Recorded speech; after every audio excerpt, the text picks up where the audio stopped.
और फिर जन्नत की आला नेमतें दी जाएंगी। नबी करीम सल्लल्लाहु अलैहि वसल्लम फरमाते हैं कि अदना तरीन जन्नती को इतनी बड़ी जन्नत दी जाएगी जो इस दुनिया से 10 गुना बड़ी होगी। ये अदना तरीन जन्नती है। यहां 120 गज के प्लॉट के लिए भाई भाई लड़ रहे हैं, गरीबान पकड़ रहे हैं, खून के प्यासे हो गया, खून सफेद हो गया, भाभियां उकसा रही हैं शौहरों को भाइयों के खिलाफ, और लड़ रहे हैं, गरीबान पकड़े हुए हैं 120 गज के प्लॉट के लिए, एक जेवर के सेट के लिए। और वहां पर अदना जन्नती को इतनी बड़ी नेमत, और आला जन्नती जो होगा उसको तो कितनी मिलेगी आप अंदाजा करें कि रहमत कौनैन सल्लल्लाहु अलैहि वसल्लम इरशाद फरमाते हैं कि बाज़ जन्नती ऐसे होंगे जिनको इतना ऊंचा दर्जा दिया जाएगा कि अदना दर्जे वाला जन्नती उसे इस तरह देखेगा जैसे तुम जमीन पे खड़े होकर आसमान के सितारे को देखते हो, इतना ऊंचा होगा। और रहमत कौनैन सल्लल्लाहु अलैहि वसल्लम फरमाते हैं कि सब जन्नतियों को एक जन्नत के बाग में जमा किया जाएगा और अल्लाह ताला बरह रास्त उनसे खिताब फरमाएगा अपनी शान के लायक, और अल्लाह ताला फरमाएगा मेरे बंदो बताओ क्या तुम मुझसे राजी हो? वो कहेंगे या रब्बे करीम क्यों नहीं तुझसे राजी होंगे? तो अल्लाह ताला फरमाएगा फिर आज मैं तुम्हें एक बहुत बड़ी नेमत, बहुत बड़ा इनाम देने वाला हूं।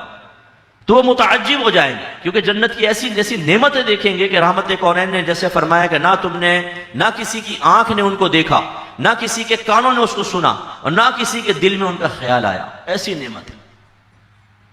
तो कहेंगे अब कौन सी ऐसी नेमत रह गई जिसका अल्लाह जिक्र फरमा रहा है? तो अल्लाह ताला फरमाएगा कि आज मैं तुम्हें अपनी जियारत करवाऊंगा, और फिर वो अल्लाह ताला पर्दे हटाएगा और अपनी शान के लायक अपना दीदार करवाएगा। हम अपने रब को देखेंगे अपनी जाहिरी आंखों से।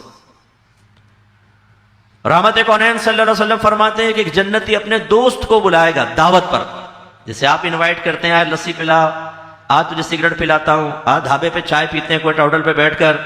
और रहमत कौनैन सल्लल्लाहु अलैहि वसल्लम फरमाते हैं कि जब वो दस्तरखान लगाएगा तो उसमें 80,000 किस्म के खाने होंगे, 80,000 किस्म के खाने।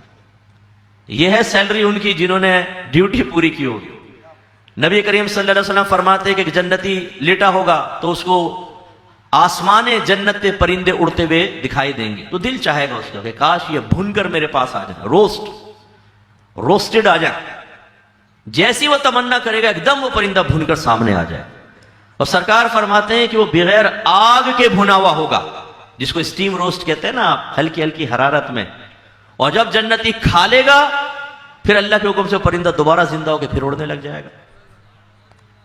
एक जन्नती तमन्ना करेगा कुछ फल लगे होंगे, काश मैं ये फल खाऊं, एकदम शाख झुककर नीचे आ जाएगी, बिल्कुल वो तोड़ के आराम से खाएगा, जैसे खाएगा फिर पूरा हो जाएगा, खाएगा फिर पूरा हो जाएगा, खाएगा फिर पूरा हो जाएगा, छोड़ेगा फिर जाके शाख से लग जाए, क्योंकि जन्नत की नेमत में कोई फना नहीं। 4 किस्म की नहरें होंगी, एक पानी की, एक दूध की, एक शहद की और एक शराब की नहर।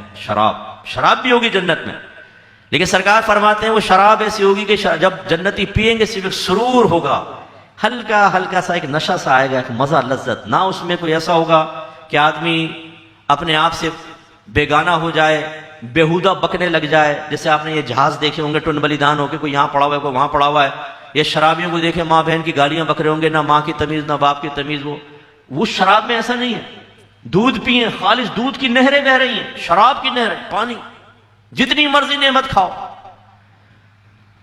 सरकार सल्लल्लाहु अलैहि वसल्लम ने फरमाया, कुरान के मज़ामीन भी इसकी तायीद करते हैं कि सरकार ने फरमाया जन्नती जिस चीज की तमन्ना करेगा अल्लाह ताला उसे वो अता फरमा देगा। जन्नती घोड़े होंगे, उसमें बैठेंगे, आपको उड़ने लग जाएंगे, आपको उड़ाकर एक मकाम से दूसरे मकाम पर लेकर जाएं। सरकार फरमाते हैं जब जन्नती जन्नत में चला जाएगा तो एक फरिश्ता निदा करेगा, जन्नतियों खुश हो जाओ कि अब तुम हमेशा जिंदा रहोगे, तुम्हें कभी मौत नहीं आएगी, तुम हमेशा जवान रहोगे, कभी बूढ़े नहीं होगे, तुम हमेशा तंदुरुस्त रहोगे, तुम्हें कोई बीमारी नहीं होगी, तुम हमेशा खुश खुर्रम रहोगे, कोई मुसीबत कोई गम तुम्हारी तरफ मुतवज्जे नहीं होगा। तो उनकी खुशियां और बढ़ जाएंगी। और रावी कहते हैं कि नबी करीम सल्लल्लाहु अलैहि वसल्लम ने फरमाया कि जब जन्नती जन्नत में दाखिल होंगे तो उनकी उम्र 30 या 33। जब भी किसी हदीस में या का लफ्ज देखे ना, ये या ये, वो नबी नहीं फरमाते, क्योंकि नबी करीम का जो भी कौल होता है वो वही इलाही की सूरत होती है, और वही इलाही में तरद्दुद नहीं होता। तरद्दुद का मतलब यार ये या ये तो यकीनी ना हुआ ना, ये तशरीफ लाए थे, ये तशरीफ लाए थे, इसका मतलब मुझे यकीन नहीं। हालांकि कुरान और हदीस में जो बात बयान होती है बिल्कुल यकीनी होती। तो ये रावी को शक होता है असल में सहाबा में से किसी को कि उन्होंने सुना, तो वो कहते हैं 30 फरमाया था सरकार ने या 33, मुझे याद नहीं। तो वो दोनों बातें बयान कर देते हैं ताकि गलत बयानी ना हो जाए। सरकार ने 30 फरमाया, मैं 33 कह दूं, सरकार ने 33 फरमाया, मैं 30 कह दूं, तो झूठ मंसूब हो जाएगा, इसलिए वो कहते हैं 30 या 33। अब आप फर्ज कर लें कि 33 भी ले लें, भरपूर जवान होता है आदमी 33 ईयर्स में।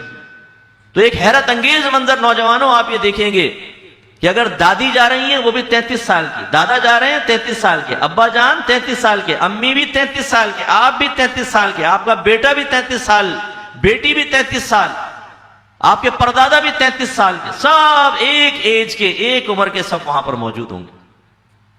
तो जो दुनिया के मकासद को पूरा कर ले, यहां पर आमद के मकसद को पूरा करे, तो अल्लाह ताला ने सैलरी बड़े जबरदस्त रखी हुई।